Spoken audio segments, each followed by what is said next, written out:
Bismillahirrahmanirrahim. Assalamualaikum warahmatullahi wabarakatuh. Perkenalkan, nama saya Fathal Nur Sedik. Berikut adalah video saya tentang kontribusi paradigma Qur'ani dalam menyelesaikan problem kehidupan modern.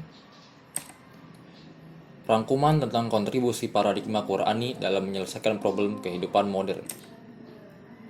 Secara etimologis, paradigma berasal dari bahasa Yunani yang artinya adalah para dan digma.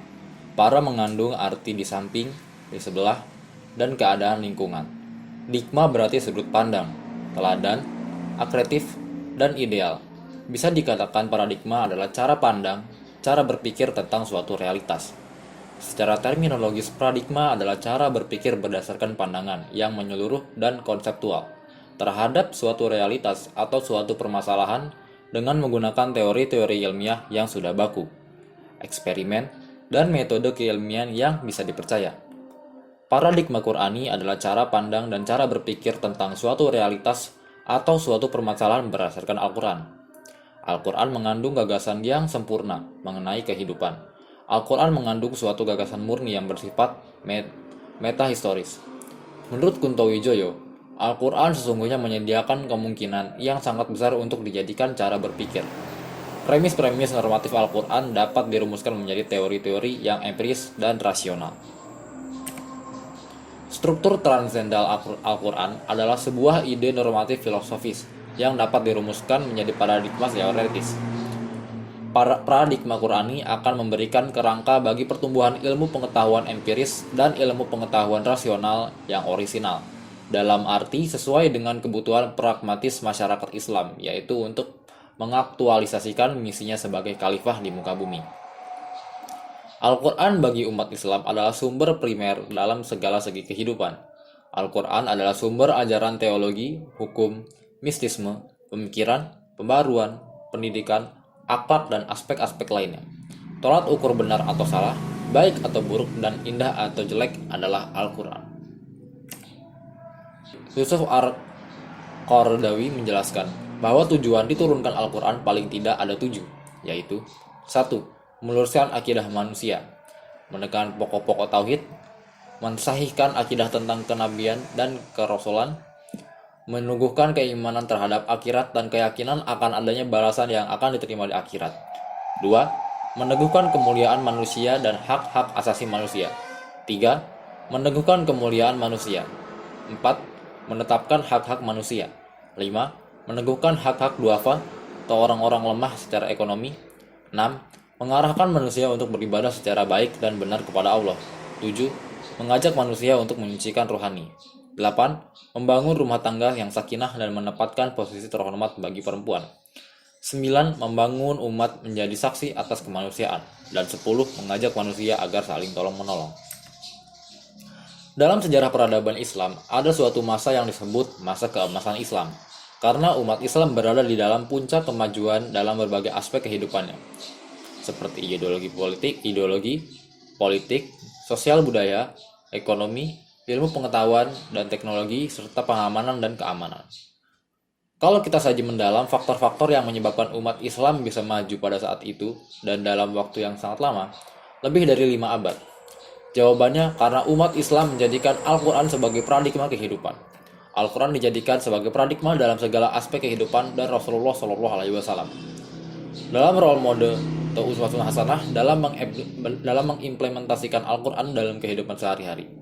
Bagaimana Rasulullah SAW, para sahabat menjadikan Rasulullah sebagai panutan, figur, dan pemimpin. Setiap perbuatan yang Rasulullah kerjakan maka mereka pun melaksanakan, dan setiap larangan yang Rasulullah tinggalkan mereka pun meninggalkannya. Soshihiko Yusufu tahun 1993 mencoba meneliti konsep-konsep etika religius dalam Al-Quran. Hasil penelitiannya menetapkan ada 5 nilai etik yang perlu dikembangkan manusia, yaitu murah hati, keberanian, kesetiaan, kejujuran, dan kesabaran. Tidak sedikit orang berpandangan bahwa untuk maju justru mereka harus meninggalkan ajaran agama sehingga mereka harus mengembangkan budaya sekular dalam segala segi kehidupan. Sementara itu bagi umat Islam untuk maju tidak perlu mengambil sekulerisasi, malah sebaliknya harus berkomitmen terhadap ajarannya. Karena Ajaran Islam yang sumbernya Al-Quran dan hadis bersifat syumul, artinya mencakup segala aspek kehidupan. Ajaran Islam bersifat rasional, artinya sejalan dengan nalar manusia sehingga tidak bertentangan dengan iptek. Ajaran Islam berkarakter tadarut, artinya bertahap dalam wurud dan implementasinya. Dan ajaran Islam itu bersifat takalif, artinya tidak banyak beban karena beragama itu memang mudah. Dalam arti untuk melaksanakan berada dalam batas-batas kemanusiaan, bukan malah sebaliknya. Tidak ada yang tidak ada yang di luar kemampuan manusia untuk melaksanakannya. Allah sendiri menyatakan dalam banyak ayat bahwa yang dikehendaki oleh Allah adalah kemudahan bagi umat manusia, bukan kesulitan.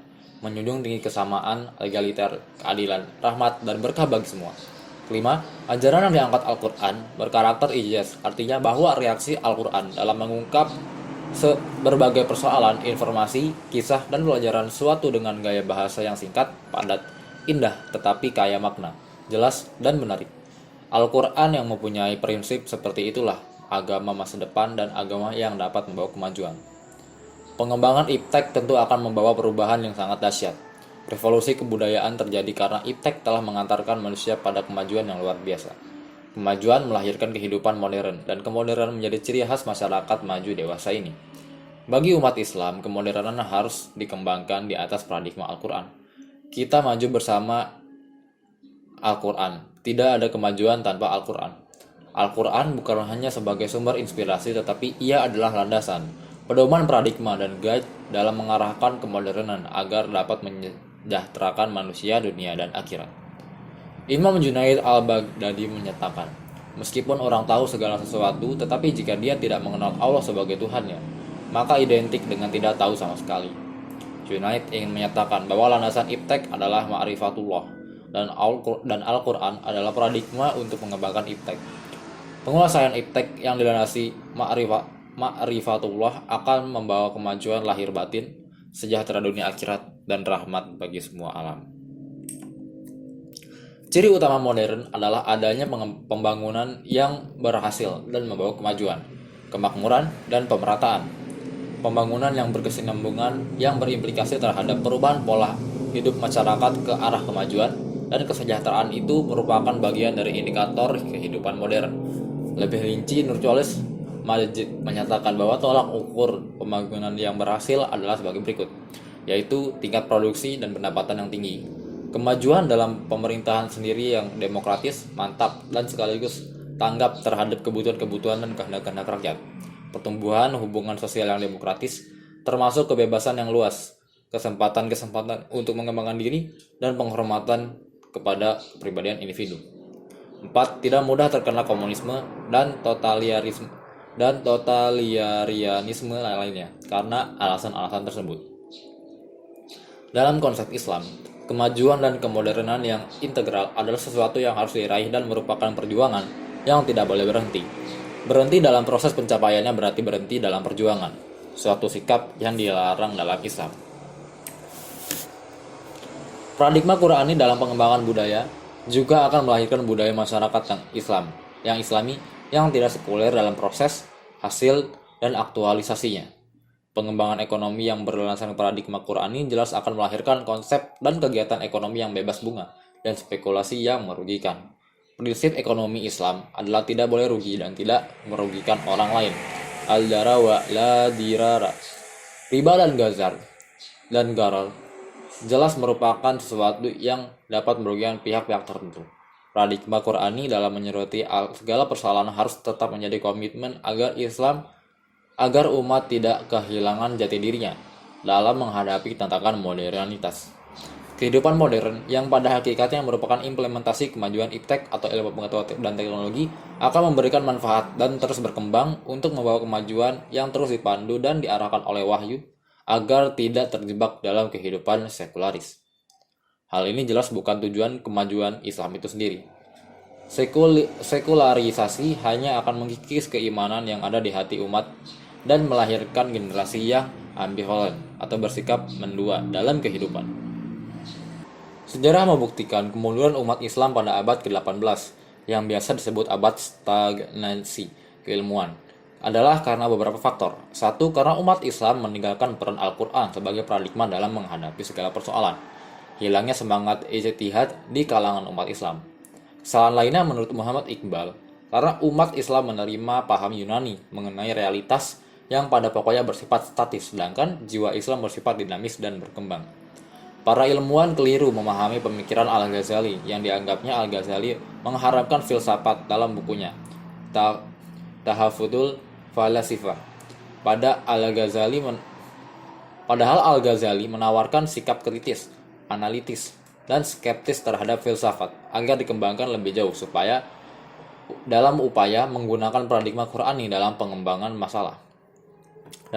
falsafah. Karena sikap para khalifah yang berkuasa pada zaman itu tidak mendukung pengembangan keilmuan karena takut kehilangan pengaruh yang berakibat terhadap hilangnya kekuasaan mereka. Dengan meminjam istilah Bung Karno, para khalifah mengambil abu peradaban Islam, bukan apinya dan bukan rohnya. Sebaliknya, Barat mengambil apinya dan meninggalkan abunya. Karena sikap demikian, kehidupan politik Islam pun pada abad itu menjadi lemah, pecah, dan semrawut di tengah hegemoni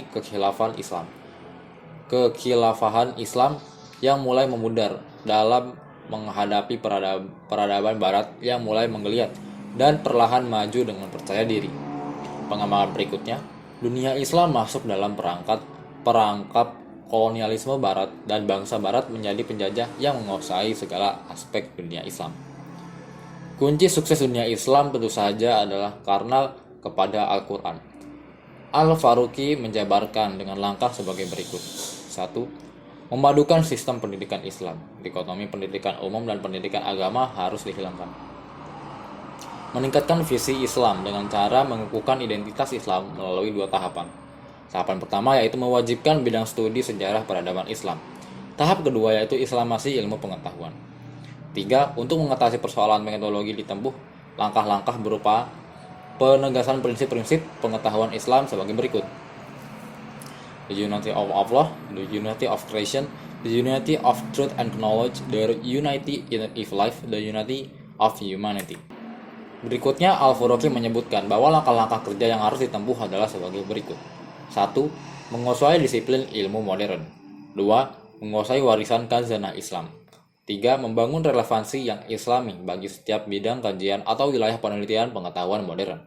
Mencari jalan dan upaya untuk menciptakan sintetis kreativitas antara warisan Islam dan pengetahuan modern. Dan yang terakhir, mengarahkan pemikiran Islam pada arah yang tepat, yaitu sunnatullah.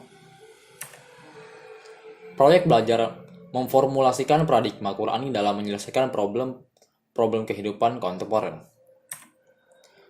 Di Indonesia, permasalahan moral dari hari ke hari semakin bertambah, baik dari segi kualitas maupun kuantitasnya. Sebagai kasus moral terus menghiasi berbagai media massa, baik cetak maupun elektronik.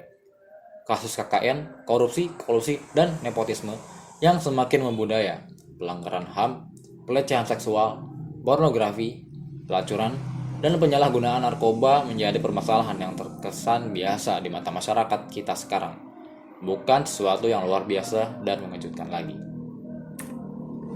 Upaya-upaya untuk memberantas kasus-kasus moral tersebut terus dilakukan oleh pemerintah maupun masyarakat kita.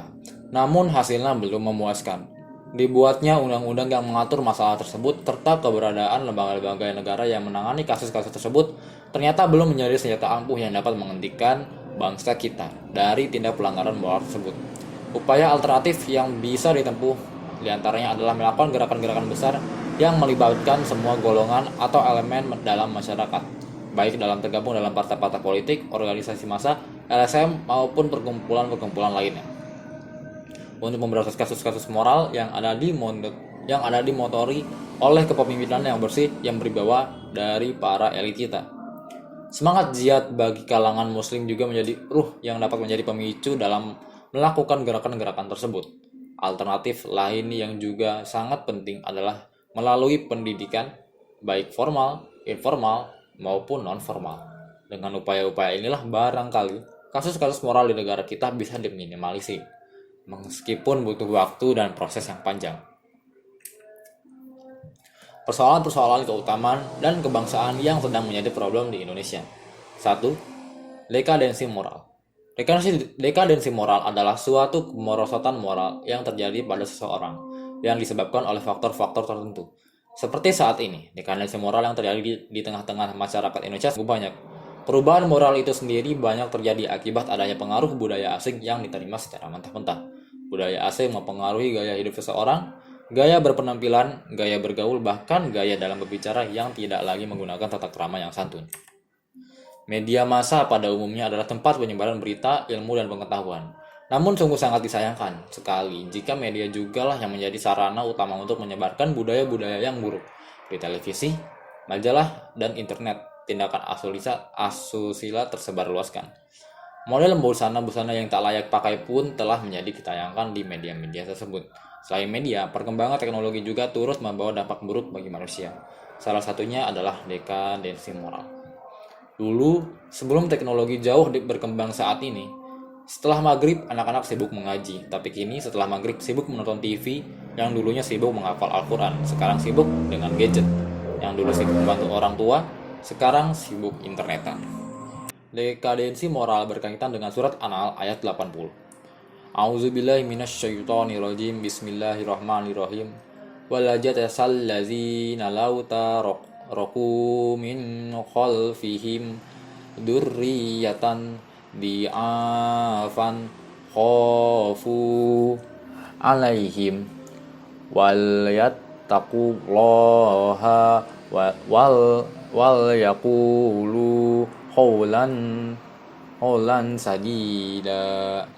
Artinya, sesungguhnya Allah menyuruh kamu berlaku adil dan berbuat kebajikan, sembari bantuan kepada kerabat, dan dia melarang melakukan perbuatan keji, kemungkaran, dan permusuhan.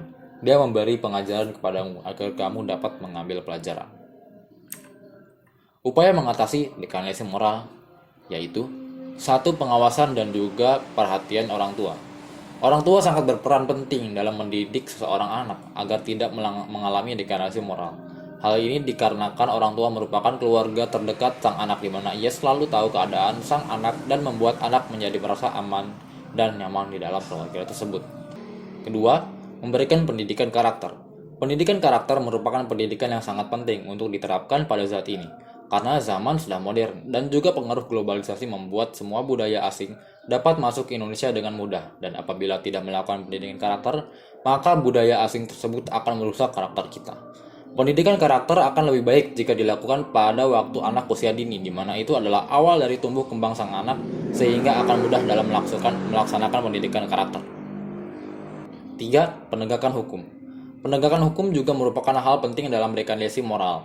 Hal ini dapat dilihat bahwa pada akhir-akhir ini di Indonesia, penegakan hukum sudah tidak lagi seperti dulu, di mana orang yang memiliki kekuasaan tinggi maka ia dengan mudah membeli hukum, sedangkan rakyat kecil tidak bisa bertindak apa-apa. 4. Meningkatkan pendidikan moral dan agama. Pendidikan agama yang sangat penting dilakukan pada anak usia dini, di mana di dalam agama terdapat nilai moral bagi manusia, sehingga pada saat remaja akan mencegah adanya dekadensi moral. 2. Pemberantasan korupsi. Praktik-praktik tindak pidana korupsi yang terjadi di Indonesia hampir setiap hari diberitakan oleh media massa. Kenyataan praktik korupsi yang terjadi di Indonesia bukan hanya melibatkan personal, tetapi juga instansi politik dan hukum. Fakta empirik dari hasil penelitian di banyak negara dan dukungan teoretik oleh para saintis sosial menunjukkan bahwa korupsi berpengaruh negatif terhadap rasa keadilan sosial dan kesetaraan sosial. Korupsi menyebabkan perbedaan yang tajam di antara kelompok sosial dan individu, baik dalam pendapatan, prestis, kekuasaan, dan lain-lain. Tindak pidana korupsi digolongkan ke dalam kejahatan luar biasa. Tindak pidana korupsi termasuk ke dalam golongan tindak pidana khusus, sehingga memerlukan langkah-langkah yang khusus untuk memberantasnya. Quran Surat An-Nisa ayat 29.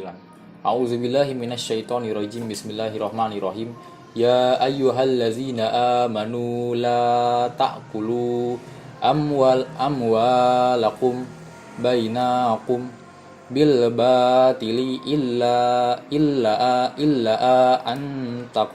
antaku nati jaratan an taro dim minkum wala taqulu anfusakum Innallaha kana bikum rajima.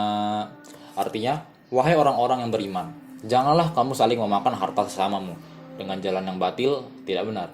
Kecuali dalam perdagangan yang berlaku atas dasar suka sama suka di antara kamu. Dan janganlah kamu membunuh dirimu. Sungguh Allah Maha Penyayang padamu.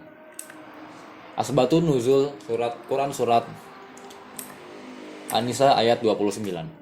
Menurut riwayat Ibnu Jarir, ayat ini diturunkan karena masyarakat muslim Arab pada saat itu memakan harta sesamanya dengan cara yang batil, mencari keuntungan dengan cara yang tidak sah, dan melakukan bermacam-macam tipu daya yang seakan-akan sesuai dengan hukum syariat.